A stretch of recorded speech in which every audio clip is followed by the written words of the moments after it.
무너진 성벽을 세운 느헤미야라는 제목을 가지고 말씀을 전하고자 합니다. 이스라엘은 성전을 자기의 생명처럼 귀하게 여겨야만 합니다. 거룩한 그 성전을 보호하고 제사를 드리기 위해서는 반드시 성벽이 있어야 합니다. 하지만 이스라엘 백성들은 죄에서 떠나라는 하나님의 간절한 부탁을 저버리고 타락했기 때문에 결국 바벨론에 의해서 무너지고 말았습니다.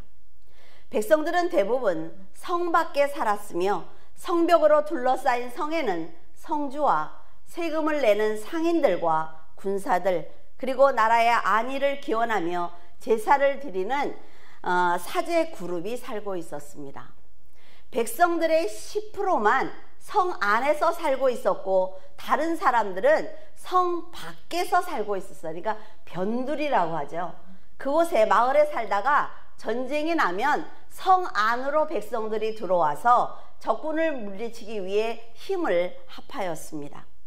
예루살렘은 성전과 성벽이 파괴된 그 자체로 아주 폐허가 되고 말았어요. 성문에 앉아서 백성들을 재판하는 장로들이 사라졌습니다.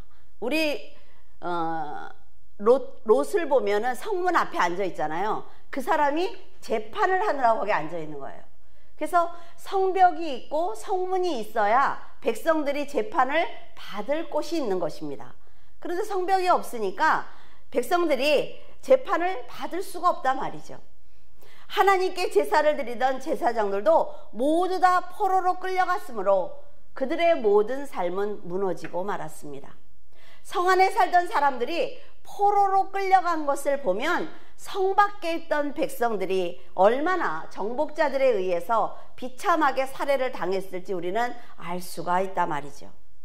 백성들에게 율법을 선포하고 가르쳐야만 올바른 삶을 살 수가 있는데 예루살렘은 죄로 인해서 모든 것이 무너지고 말았습니다.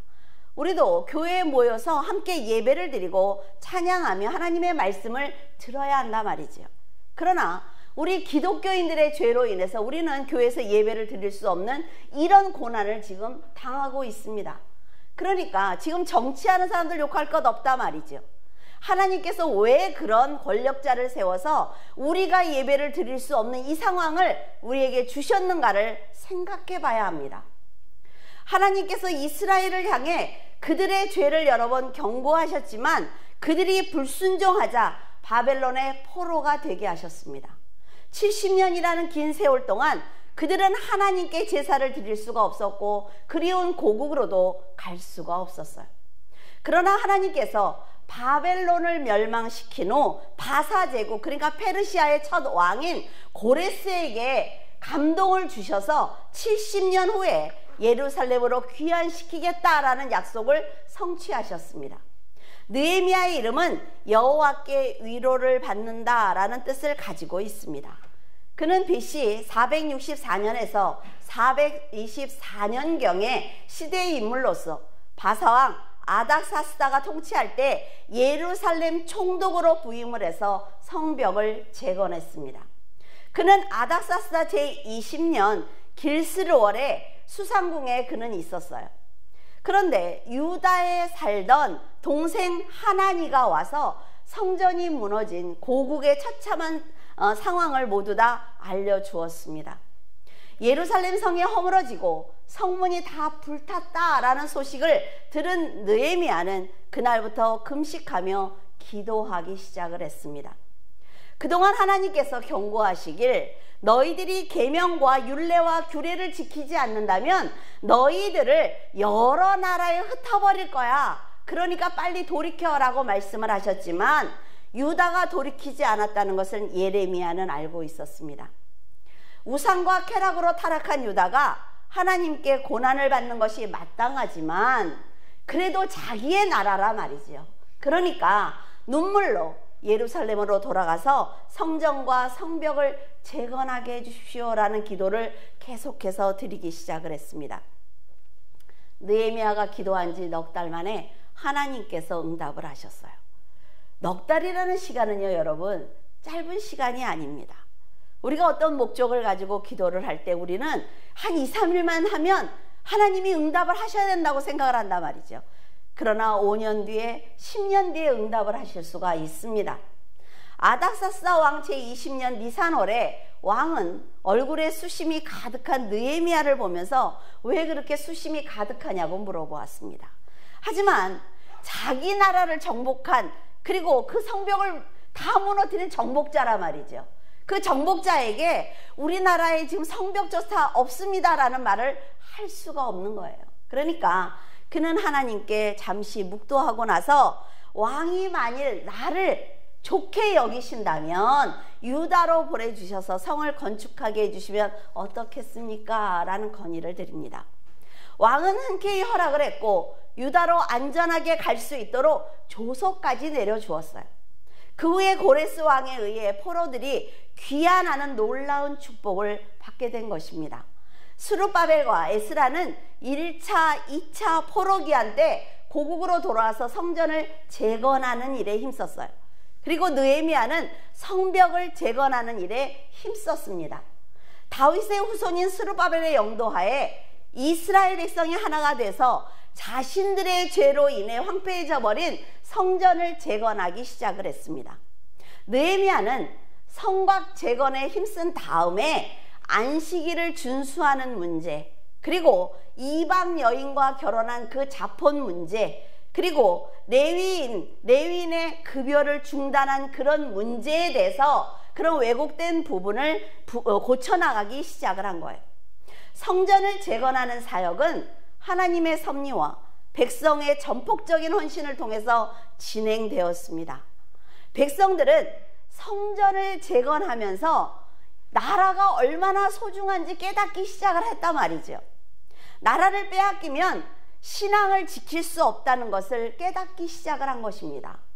자신들의 죄로 나라를 빼앗기고 포로가 되어 고국으로 돌아오지 못하는 고통과 말씀을 듣지 못한다는 것이 얼마나 큰 아픔인지 깨닫게 되었습니다. 하지만 성전과 성벽을 재건하는 도중에 사탄의 방해가 아주 심했어요. 매 순간 큰 어려움을 겪어야만 했습니다. 성전이 완성되고 나면 어때요? 그곳에서 말씀이 선포된단 말이죠. 말씀을 들으면 백성들이 달라져요. 그 삶이. 그러니까 회개하는 역사를 사탄이 절대로 보고 있을 수 없는 것입니다. 하나님께서 아담과 하와를 에덴 동산에 두셨을 때 사탄은 하와와 아담이 말씀대로 사는 것을 원치 않았어요. 사탄은 우리 성도들이 말씀을 듣고 그대로 사는 것을 원치 않습니다. 이처럼 하나님의 나라를 무너뜨리는 것이 사탄의 목적이기 때문에 성전과 성벽이 세워지는 것을 방해할 수밖에 없는 것입니다. 그들은 그들의 일을 열심히 하는 거예요. 이스라엘이 성전을 재건하는데 온 힘을 쏟자 사마리아 사람들 역시 그 사역을 맡기 위해서 6년간 최선을 다합니다. 마침내 공사를 중단해라 라는 왕의 명령으로 15년 동안 성전 재건이 중단되는 사태가 벌어지고 만 것입니다. 그들도 열심히 하면 그런 응답을 받는다 말이죠. 사탄은 결코 성도들이 하나님의 일을 열심히 하는 것을 놔두지 않는다는 것을 여러분은 명심하셔야만 합니다. 이 땅에서 하나님의 나라가 확장되는 것은 곧 그들이 실패하는 거예요. 그러니까 모든 방법을 동원해서 회복이 되지 못하도록 막는 것입니다. 여러분들이 나가서 열심히 하나님의 이름으로 열심히 회사 일도 하고 집안일도 하고 최선을 다할 때 사탄은 그걸 원하지 않아요. 늘 싸우고 불평하고 분내고 망하는 걸 원하는 거죠. 따라서 사탄이 어떤 계획을 가지고 공격할지 우리는 알 수 없습니다. 그래서 늘 기도로 무장해야 되는 거예요. 하나님은 아신단 말이에요. 그래서 여러분들이 하나님의 절대적인 도움을 받지 못하면 사탄에게 질 수 있습니다. 여러분이 믿음으로 결단하는 순간부터 영적 전쟁은 시작되는 것입니다. 우리는 그런 말 잘하잖아요. 제가 오늘부터 열심히 할게. 그럼 뭐예요? 선포하는 거예요. 사탄에게. 나 오늘부터 영적으로 열심히 할 거야. 그러니까 너도 준비해서 나한테 와 하는 얘기거든요. 근데 우리는 내가 열심히 할 거야 그러면 하나님이 무조건 도와줄 거야 라고 생각을 해요. 그렇지 않습니다.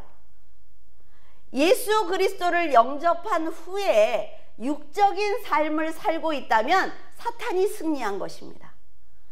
우리가 이겼다, 걔가 이겼다 라는 걸 모르겠어요? 날 보면 알아요. 내가 지금 무엇을 하고 있는지. 이스라엘 백성은 하나님의 절대적인 도움과 그들의 헌신적인 믿음으로 성전 재건 공사를 피력하였습니다. 에스라와 백성들은 감격했고 완공된 그 성전에서 하나님의 말씀이 선포되면서 백성들은 그토록 원하던 하나님의 말씀을 듣게 되었습니다. 여러분, 그 현장으로 한번 가보세요. 얼마나 좋았을까요? 비록 아직 정복자들에 의해서 많은 백성들이 흩어져 살고 있지만 성전이 완공되었단 말이에요. 그래서 성전이요, 솔로몬의 성전처럼 그런 성전 아니에요. 아주 초라하지만 하나님의 말씀이 선포될 수 있는 그런 성전이 완공되고 그 앞에 서서 지금 모세의 율법을 들을 때 그들이 얼마나 좋았을까요? 그런데 그토록 간절했던 말씀을 쉽게 들을 수 있게 되자 안타깝게도 다시 세상을 바라보면서 인간적인 삶을 살기 시작했습니다. 출애굽에서 나와서 불평한 게 3일이에요, 여러분. 여러분은 며칠 만에 불평하십니까? 우리가 1년, 2년 하나님 앞에 간구하고 기도하던 그 응답을 받았을 때 그 기쁨이 며칠가요? 오랜 세월을 돌아 말씀을 듣게 된 그들은 끝까지 신앙을 지켜야 하는 것입니다. 얼마나 간절히 원했던 성전이며 얼마나 드리고 싶었던 제사예요. 얼마나 듣고 싶었던 말씀인데 이 모든 것을 날마다 자유롭게 듣게 되자 그 감격을 모두 다 잊어버리고 만 것입니다. 에스라 9장 10절 우리 하나님이여 이렇게 하신 후에도 우리가 주의 계명을 저버렸사오니 이제 무슨 말씀을 하오리까? 그렇게 간절히 성전을 짓도록 하셨는데 이제 우리가 또 그 앞에서 죄를 짓는데 우리가 무슨 말을 하나님께 드릴 수가 있겠습니까? 라는 얘기예요. 타락한 백성을 보면서 에스라는 통곡했고 심히 아픈 마음으로 금식하며 기도했습니다. 하나님의 은혜로 고국으로 돌아왔을 때 절대로 변하지 않겠다라는 그들이 편안한 삶에 어느 정도 적응이 되니까 처음 사랑을 다 잊어버리고 다시 세상을 바라보기 시작을 한 거예요. 그들은 화인 맞은 심령이 되자 진리의 말씀을 들어도 감동이 없었습니다. 감격하여 드렸던 예배도 형식적인 예배가 되고 만 거예요. 여러분, 대제사장이 죄를 짓고 나서 제사를 드리면 죽습니다. 그 자리에서. 그것처럼 형식적인 예배를 드리는 모든 사람을 하나님이 그 자리에서 데려가신다면 적당히 예배를 드리는 사람은 없을 것입니다. 성도들이 입고 있는 옷은 작은 얼룩도 없는 아주 하얀 옷이라 말이에요. 그런데 하얀 천이 그 빨간 물감에 이렇게 잠기면서 나는 물들지 않을 거야, 나는 할 수 있어 라고 말한들 물들지 않습니까? 하나님은 빨갛게 물이 들었든 아니면 불구스름하게 물이 들었든 하얗지 않으면 죄라고 말씀하십니다. 헌데 사람들은 세상은 저렇게 악해, 세상은 다 저렇게 거짓말하고 사기쳐서 다 잘 살잖아, 그런데 나는 이 정도면 그래도 하나님께서 용서하실 거야, 난 그래도 착한 쪽에 들어 라고 생각을 해요. 이런 마음은 정말 성도들이 경계해야 되는 악한 마음입니다. 나만 이렇게 사는 것이 아니라 모두 다 그렇게 살고 있고 그래도 나는 말씀을 알고 죄의식도 있으니까 괜찮다는 생각을 절대로 해서는 안 됩니다. 여러분, 아담과 하와가 에덴 동산에서 선악과를 딱 한 번 따먹었어요. 그렇죠? 여러 번 먹지 않았어요. 그것처럼 단 한 번의 죄로 죽을 수 있다는 것을 알아야 합니다. 죄는 모양이라도 버리라고 말씀하시는 음성을 들을 수 있어야만 죄가 가득한 세상을 헤쳐나갈 수 있는 것입니다. 겁나시죠? 그러니까 예수님이 어떻게 했어요? 단 한 번의 대속죄로 우리를 살려주신 것입니다. 한 번 먹고 다 죽었단 말이에요. 그러니까 예수님이 한 번에 살려주신 거예요. 단 한 번에. 그러니까 두려워할 것 없어요. 느헤미야는 험난한 고난과 연단을 받은 백성들이 하나님을 떠나 타락하는 것을 보면서 진심으로 안타까워했습니다. 느헤미야 2장 8절에 또 왕의 삼림감독 아삽에게 조서를 내리사 그가 성전에 속한 영문의 문과 성곽과 내가 들어갈 집을 위하여 들보로 쓸 제목을 내게 주게 하옵소서 하며 내 하나님의 선한 손이 나를 도우심으로 왕이 허락하고, 왕이 판단해서 결정해서 한 것 아니라 말이에요. 하나님의 선한 손이 그를 움직이신 것입니다. 예루살렘 성전과 성벽은 70년 동안 어느 누구도 세울 엄두조차 내지 못했어요. 완전히 붕괴되어 있었습니다. 성전은 겨우 재건했지만 성벽은 무너진 채로 그대로 있었단 말이죠. 그러니까 이런 열악한 상황에 처해 있는 성전에 이방인들이 왔다 갔다 하면서 장사를 하기 시작을 했어요. 그리고 자기들의 신을 성전에 들어와서 전하기 시작을 했습니다. 그러자 포로 생활을 할 때 몸에 배어있던 나쁜 습관들이 어때요? 서서히 올라오기 시작을 하는 거죠. 그래, 저렇게 하면 되겠다. 어제도 강화에 잠깐 갔다 왔는데 길에 돌을 이렇게 쌓아놨더라고요. 그게 얼마나 간절한 마음이었을까요? 그걸 쌓으면서 돌이 무너질까 봐. 그런 행동들을 한다는 거죠, 사람들은. 그러니까 그들의 그런 말과 행동을 보면서 그렇게 간절했던 제사를 형식적으로 드리기 시작을 했습니다. 진실된 마음으로 드리지 않는 제사는 하나님께서 받지 않으십니다. 느헤미야는 성벽 재건의 필요성을 절감하고 구체적으로 계획을 세우기 시작을 했어요. 그리고 하나님께 기도로 도움을 청했습니다. 여러분들도 어떤 원하는 목적이 있으면 구체적으로 계획을 세워야 돼요. 그리고 한 가지씩 기도를 해야 됩니다. 기도를 하면서 내가 했으니까 이것이 100% 응답을 받을 것이라는 생각을 하면 안 돼요. 왜? 나는 어린아이이기 때문에 내가 세운 계획이 하나님의 그 높으신 그 계획까지 따라가지 못하기 때문에 하나님이 위에서 보시면서 그 계획은 아니야, 아직 어려 라고 말씀하실 수 있어요. 그러니까 하나님이 NO 하는 것도 응답이란 말이에요.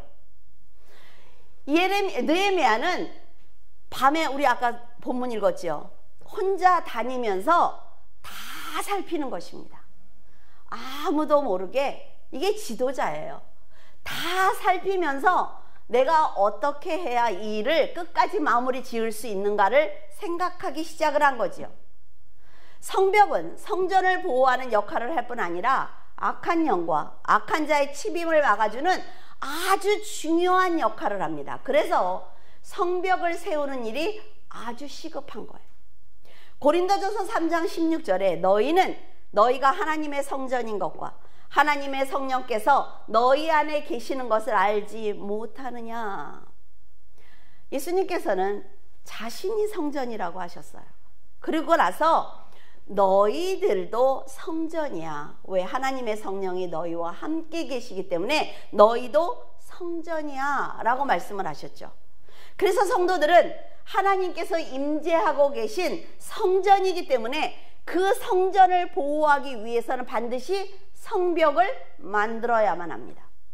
악한 영이 믿음을 흔들지 못하도록 반드시 성벽을 세워야 한단 말이지요. 1차적으로 성전을 청결히 해야 합니다. 우리의 심령이 더럽고 세상 것으로 가득하면 사탄이 들어와요. 사탄이 역사한단 말이죠. 그러니까 다 버려야 합니다. 내 안에 있는 모든 것을 다 버리고 내 성전을 청결히 하면 성령께서 역사하시기 좋단 말이죠. 그리고 말씀과 기도와 거룩한 삶으로 성전을 보호하는 성벽을 세워야 합니다. 음행과 욕심과 타락한 인간의 본성이 공격하지 못하기 때문에 성벽을 높이 쌓는 것이 아주 중요해요. 하나님의 우리가 성전을 볼 때 이렇게 울타리를 높게 쌓지요. 밖에서 안을 들여다볼 수 없어요. 그래야만 안전하게 보호받을 수가 있습니다. 자신의 힘으로 세상을 막으려고 노력하는 것이 아닙니다. 자연스럽게 믿음의 성벽이 있으면 믿음의 성벽이 막아주는 거예요. 그래서 사방에서 우겨쌈을 당해도 어때요? 이겨낼 수 있는 거지요. 근데 우리는 한 가지 한 가지를 대적하려고 해요. 그러니까 힘들고 지치는 거예요. 날마다 기도하면서 하나님께서 울타리의 역할을 해주시고 내 안에 성령께서 함께 계시면서 나를 보호해 주실 것이라는 것을 믿으면 되는 것입니다. 그러면 불평할 것 없어요. 느헤미야는 또다시 포로 생활을 했던 그 고난의 자리로 돌아가지 않기 위해서 백성들을 깨우치기 위해서 최선을 다하고 있습니다. 성도에게 성벽의 역할을 해주는 것은 교회와 믿음의 형제들뿐 아니라 우리와 함께 동행하시는 하나님의 성령이 계십니다. 믿음의 형제들의 중보기도는 세상에서 담대하게 살 수 있는 힘을 줍니다. 성령의 지혜는 유혹을 분별할 수 있고 영적으로 보호를 받게 해요. 성벽을 세운 사람은 자, 내가 성벽을 탁 세웠어요. 그럼 그 안에서 내가 다윗처럼 왕이든 요셉처럼 총리이든 욥처럼 갑부이든 무슨 상관이 있습니까? 그렇죠? 근데 우리 기독교인들은 잘못된 생각을 갖고 있어요. 잘 살면 안 돼. 못 살아야 거룩해. 왜? 잘 살아야죠. 잘 살아서 힘을 갖고 있어야 어떤 문제가 생겼을 때 해결할 능력이 있단 말이죠. 그런데 참 잘못된 생각을 갖고 있어요. 가난해야 거룩해 보여. 그렇죠? 그리고 옷도 뭐 좀 잘 입고 좋은 차를 타면 교만해졌어. 제발 좋은 차를 타고 다니세요. 에? 그리고 좋은 집에 사세요. 그리고 성벽을 두르면 무슨 상관이냐 말이죠. 무슨 문제가 생겼을 때, 자, 내가 잘 살고 있어요. 잘 되고 있어. 그러면 하나님의 성벽이 무너지기 시작을 해. 이렇게 보면 다른 성도들의. 그럼 도울 수 있잖아요. 그런 생각을 해야지. 같이 초라해. 은혜로워. 그건 아니에요. 잘못된 생각이에요. 그게 제일 힘들었던 것 같아요, 저는. 목사가 조금 뭐가 이렇게 하면 거룩하지 않아. 우리 목사님 이미 썩어가고 있어. 왜요? 목사님들이, 대형교회 목사님들이 이만큼 잘 살고 있으면 그것을 가지고 이렇게 어려울 때 움직여야 된단 말이죠. 안 움직이니까 문제지. 올바른 믿음을 가지고 일할 수 있으면 뭐가 문제예요? 그럼 왕이 되면 안 되죠. 욥처럼 갑부되면 안 되는 거 아닙니까? 기독교인들이 이 생각을 좀 바꿔야 돼요. 이제는 하나님의 말씀을 듣는 자리를 사모하는 것도 성벽을 쌓는 일입니다. 혈기가 나고 좀 억울해도 인내하는 것 또한 성벽을 쌓는 일이에요. 남하고 싸우는 일에 시간 보내지 말라 말이죠. 성도가 말씀으로 인내하지 못하고 인간의 판단대로 사는 것은 하나님과 교제하는 데 많은 어려움이 있습니다. 성벽을 높게 쌓으면 다른 사람과 나를 비교하지 않아요. 성벽이 있으면 다른 사람이 잘 됐다 그러면 축하해 주지. 진짜 이번에 어쩌다 한 번이지 뭐. 그럴 수도 있지. 뭐 저 사람 맨날 못 살겠어. 이런 마음을 내가 만약에 갖고 있다면 회개하셔야 됩니다. 성벽을 높게 쌓으세요. 그러면 욕심이나 낙심하지 않습니다. 세상의 사고방식이 여과 없이 들어와서 여러분을 흔드는 것을 막아줍니다. 성도를 세상으로부터 보호해주는 것이 바로 성벽을 쌓는 일이라 말이에요.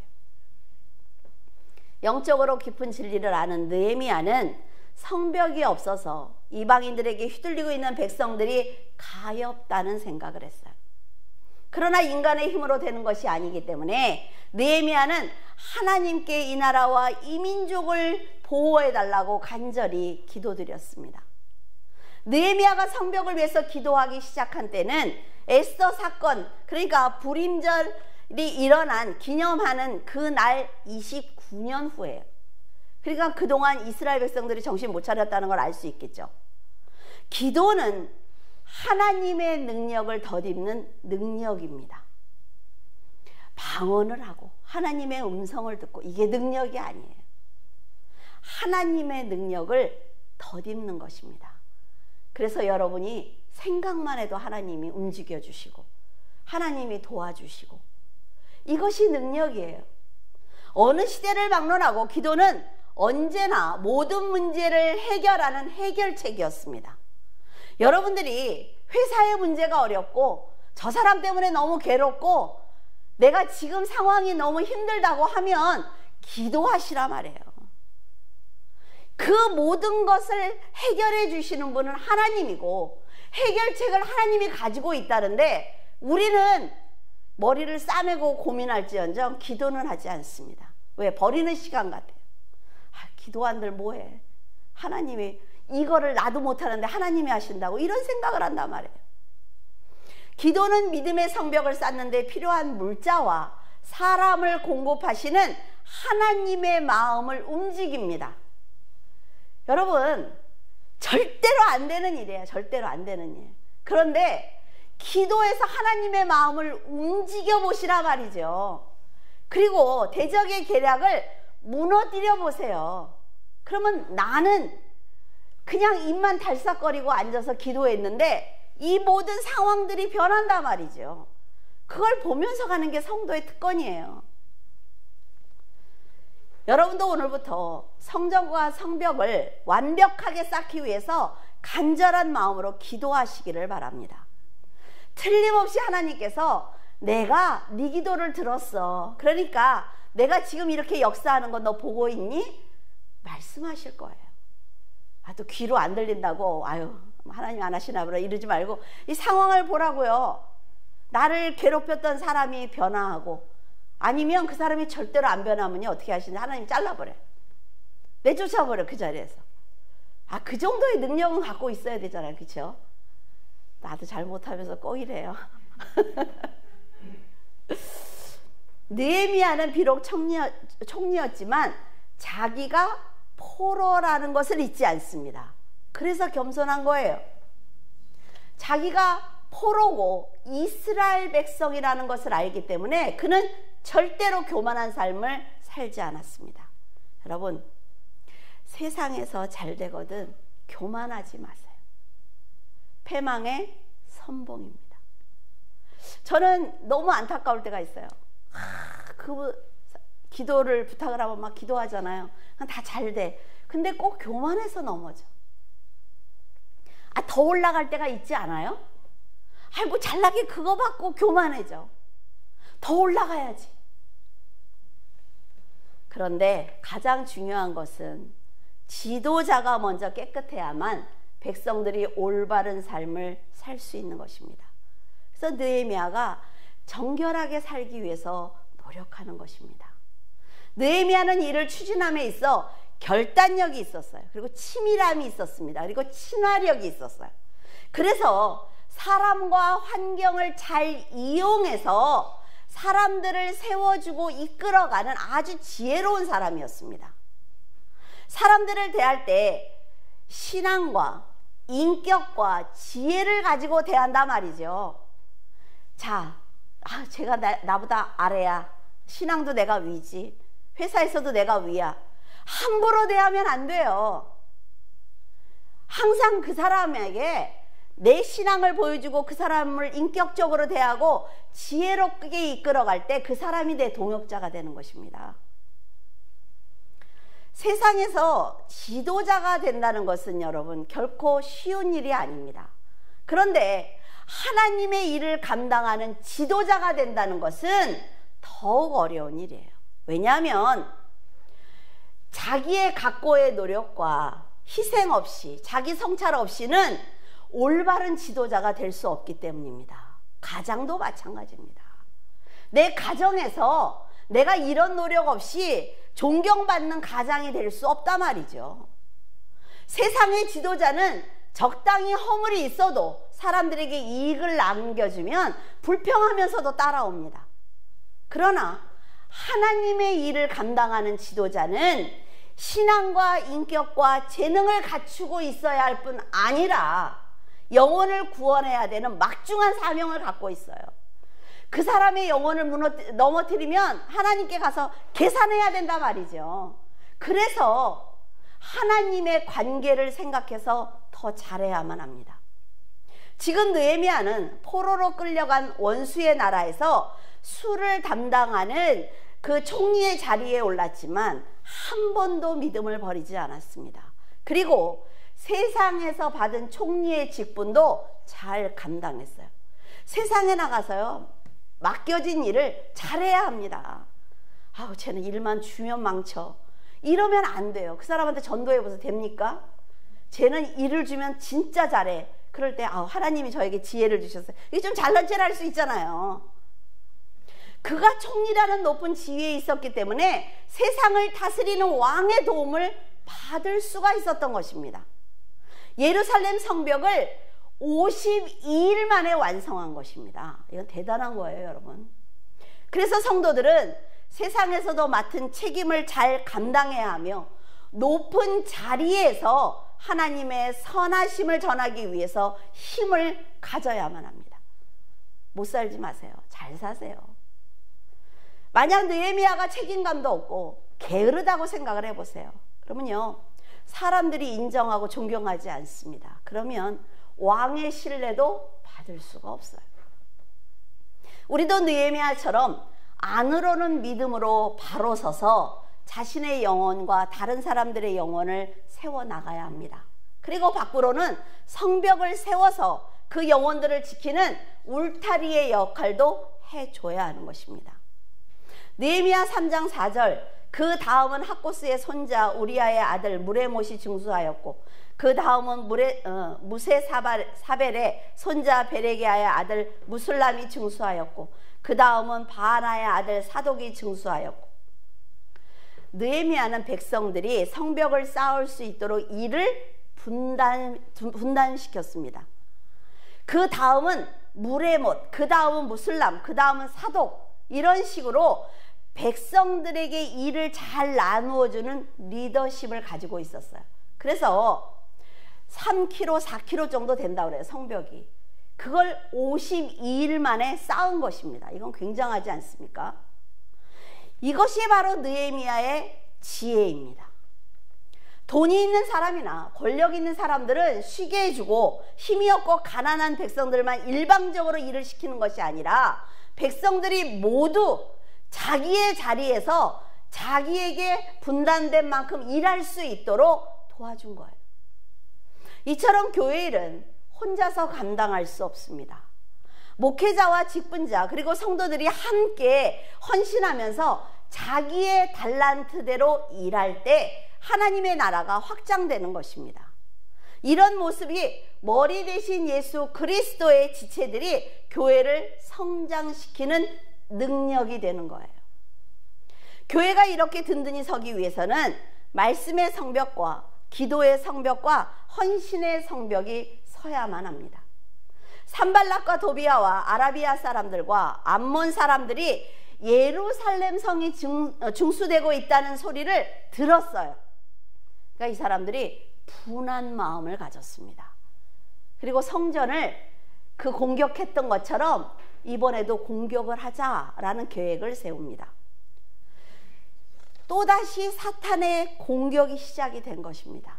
그 공격이 7차례나 됐어요. 그러니 얼마나 힘들었을까요? 그들은 성벽이 세워지면 성전에 마음대로 들어가서 장사할 수 없단 말이죠. 그러니까 성벽이 세워지는 걸 방해하는 것입니다. 그들이 공격할 것이라는 소식을 들은 느헤미야는 백성들에게 활과 창과 칼을 가지고 일하라고 말하고 있어요. 그래서 그들이 성벽을 쌓는 것도 너무 힘들어요. 그런데 이 무기들을 갖고 일을 해야 되는 것입니다. 자, 이 모습을 보면 성도들이 세상에서 어떤 신앙을 가져야 하는지 잘 가르쳐주고 있습니다. 여러분도 세상에서 성도의 자리를 지키기 위해서 이렇게 치열하게 싸워야 되는 것입니다. 교회는 교회, 세상은 세상, 이렇게 살면 발전이 없어요. 성전을 지키기 위해서 세상의 힘을 가져야 하기에 뛰어난 실력과 재능을 갖추기 위해서 노력도 해야 한다 말이죠. 게으르고 나태해서 뒤처진 삶을 산다면 느헤미야처럼 백성을 돕고 싶어도 할 수가 없습니다. 안타깝기만 하죠.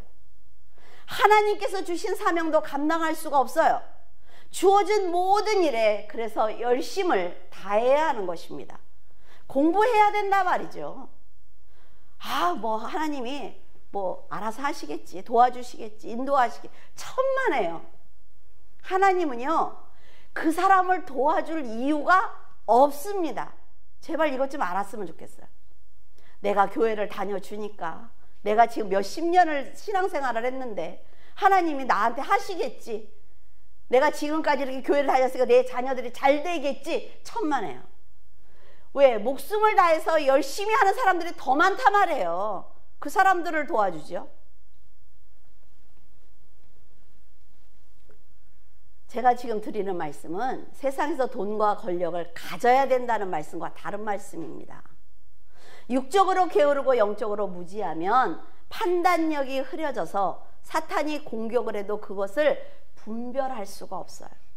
말씀으로 살아봐야 반짝반짝 윤이 난단 말이에요. 전쟁에 나갈 때 칼을 갈잖아요. 왜 갈아요? 무딘 칼을 가지고 나가서는 이길 수가 없어요. 그렇기 때문에 영육간에 부지런하고 지혜로워야 합니다. 느헤미야는 세상의 욕심을 버리고 죽은 자의 자세로 살았어요. 페르시아 왕이 유다 총독으로 임명했기에 상당한 권력을 가지고 있었습니다. 그런데 예루살렘에 와보니까 백성들이 너무 가난한 거예요. 그러니까 나는 녹을 받지 않겠습니다 라고 선언을 합니다. 백성이 얼마나 가난하고 힘들게 사는지 알기 때문에 정당한 대가를 받을 권리가 있음에도 불구하고 헌신적으로 봉사하는 것입니다.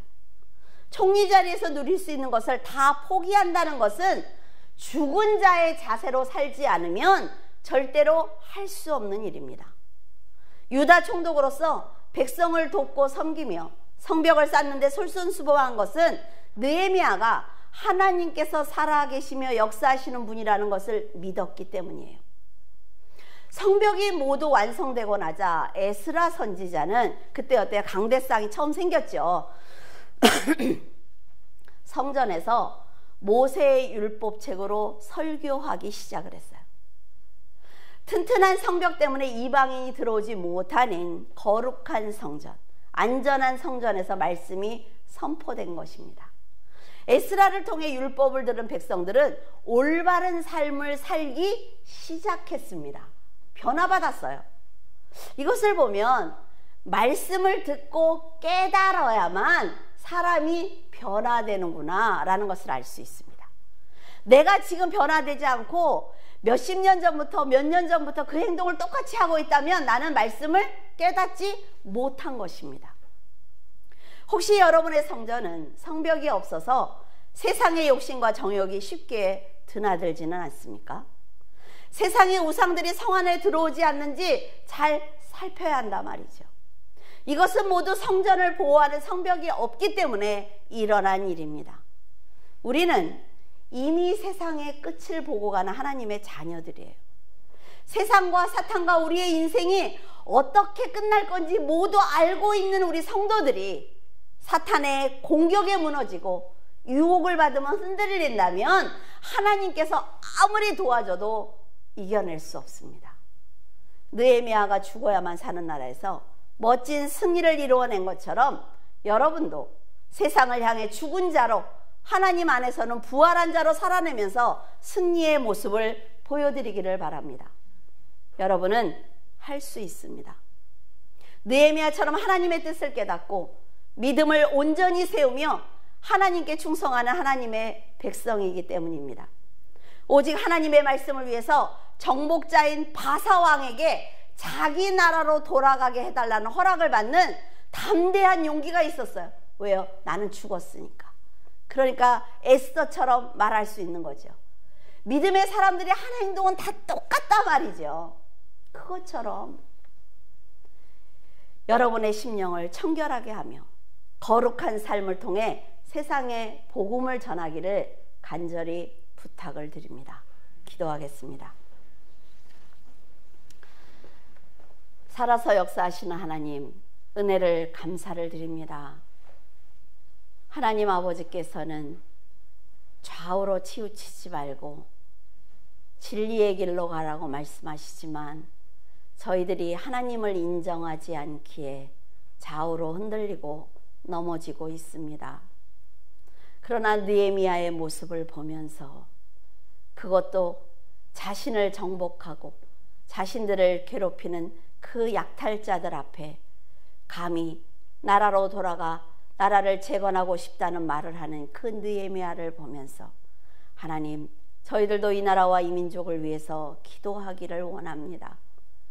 하나님의 놀라우신 은혜와 하나님의 권능이 저희들과 함께 하시기를 원합니다.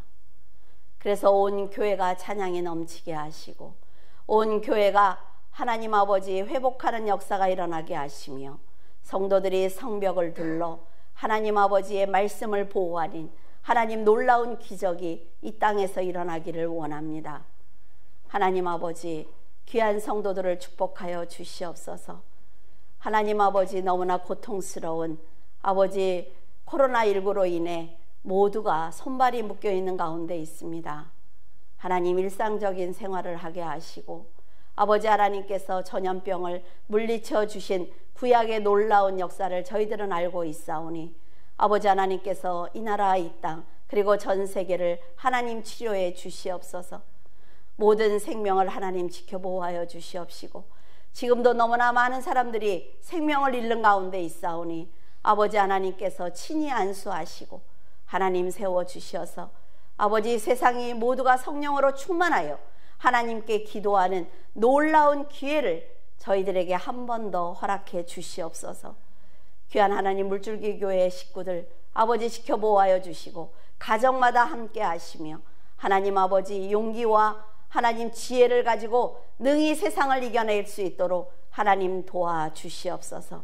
주님께서 함께 하심을 감사하며 우리 주 예수 그리스도 이름으로 기도드립니다. 아멘.